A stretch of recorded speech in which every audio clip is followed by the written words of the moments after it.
Kia ora, Fulcher, Cameron from Discovering Drams. I've been asked at a few events now, hey, what's that sticking in the top of your sock? Or, why do you have a knife in your sock? Great question. Let's take a step back. What is it? This is a Sgian dubh. I've got two. I've got this one, which has my clan crest on it, and this one that I made using a bit of deer antler. Now, break those two words down. Sgian is Scots Gaelic for knife. Dubh means black. So, literally means a black knife, but the meaning behind it is more black as in secret or hidden. It was a knife that you concealed somewhere about your person for self-defense. And the history of wearing it is if you were going to somebody's house, typically you would leave your broadsword outside, because they're very wieldy things and they can knock furniture over.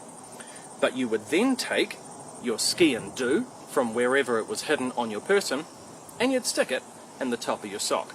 Two reasons for that. One, you have shown your host, yes, I am armed, but here it is, and I'm not about to pull a fast one on you. And two, if there was anyone outside waiting for you to drop your swords at the door and was going to burst in, well, you still have a means of self-defense on you.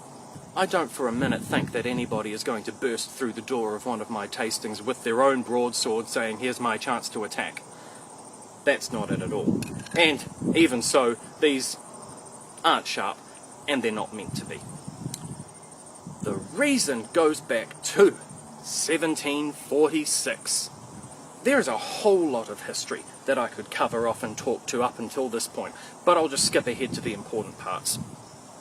There had been a few uprisings, about one every generation for quite a few years, and so after 1746, Bonnie Prince Charlie and the Jacobites are defeated at the Battle of Culloden, and the British Crown is sick of the Highlanders and the Scots rising up every generation or so to try and put a Scot back on the British throne. And they say, what can we do to stop this from happening? And they came up with the 1746 Act of Proscription.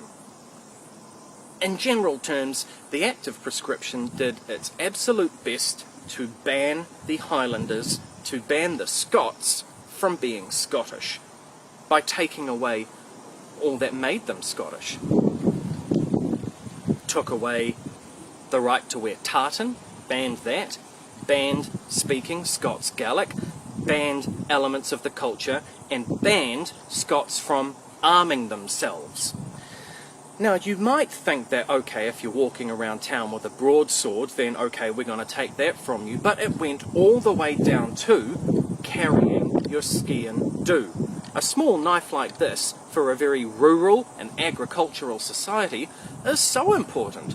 It is as much a tool of your trade when you're out either in the fields, working with your animals, as much as it is a means of self-defense should you be attacked by either an animal or somebody from another clan. If you were caught with one of these, or if you were caught wearing tartan, if you were caught speaking Gaelic, first offence, you're shipped off to prison. Second offence, you're shipped off to the colonies. And that's why we've got such large Scots populations in Canada, in Australia, in New Zealand. Okay, that's 1746. What relevance does that have today? I wear one today for the simple reason that I can. I wear one because I can, and my ancestors couldn't. They were punished for being who they were. They were punished for being proud of where they came from and proud of their roots. And so I wear one because this is my connection to the past. This is my connection to my ancestors. I wear one because it is a symbol of independence, a symbol of freedom, a symbol of rebellion in many ways. It's my recognizing of who has come before me and a recognition of who I am. And so I wear one with pride for all of those reasons. Now, I can talk for ages on this topic, and I recognize that not everybody is interested. Lots of pieces of the Scottish or Highland wear that I wear along to a whiskey tasting have connections of importance with them, and if you've got questions, I'd love to talk to you about it.